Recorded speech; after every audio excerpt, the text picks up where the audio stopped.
Benvinguts i benvingudes a esta finestra oberta des de la que en el dia d'avui volem mostrar la nostra denúncia front a l'atemptat que suposa la notícia que hem rebut aquesta setmana.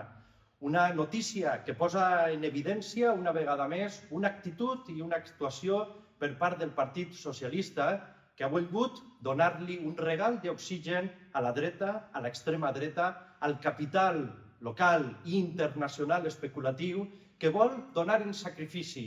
una vegada més, a l'especulació, tot el patrimoni natural i tota la ciutat de València. Volem denunciar, per tant, en esta ocasió, com es pretén donar oxigen a un conjunt d'interessos que venen des de fa ja moltes dècades entenent que el pressupost públic és un botín al servei d'una privatització d'interessos per a unes poques èlites econòmiques i financeres.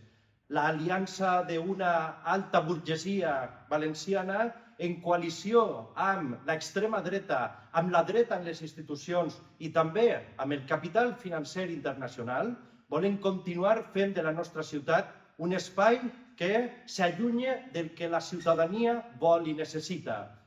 La ciutadania de València ha evidenciat al llarg d'aquestes últimes 4 dècades una actitud de dignitat, de lluita combativa, que és precisament la que ha fet possible que aquesta ciutat és el que és avui en dia i no ho podem perdre. La lluita per la defensa front a l'especulació immobiliària de la Devesa, en defensa de l'Albufera, també la protecció del Parc del Túria, la defensa del Cabanyal, continua una senda d'agressions que fa, per altra banda també evident, que hi ha un moviment social, que hi ha uns col·lectius i que hi ha unes organitzacions polítiques decidides que volem continuar mantenint la confiança de la classe obrera i dels moviments socials de que si ens proposem continuar mantenint la dignitat d'aquesta ciutat front al capital especulatiu, ho anem a aconseguir. La lluita continua. És evident que és un moment difícil en aquesta ocasió, però tenim sobre la taula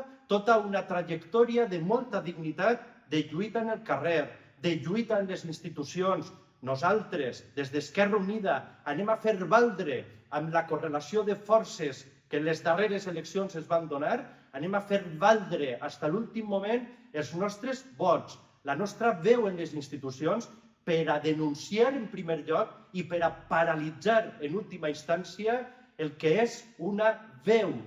i un clamor de la ciutadania de València que és la no a l'ampliació del port. I continuarem adherint-nos i donant el suport, com ja ho vàrem fer a la Comissió Ciutat Port, en aquesta campanya judicial que ja ha mostrat i ha evidenciat resultats satisfactoris en aquest cas. Per tant, continuem en la lluita, continuem en la denúncia, posem en evidència que aquesta ha sigut una notícia, una mala notícia, però de la mateixa manera hem de posar en evidència i mostrar i mirar als ulls directament a tots aquells que volen atemptar a la ciutat de València, al seu patrimoni natural, a l'Albufera, als barris i a l'economia productiva d'esta societat, que anem a continuar i que aconseguirem definitivament fer realitat la no a l'ampliació del port i paralitzar aquest projecte.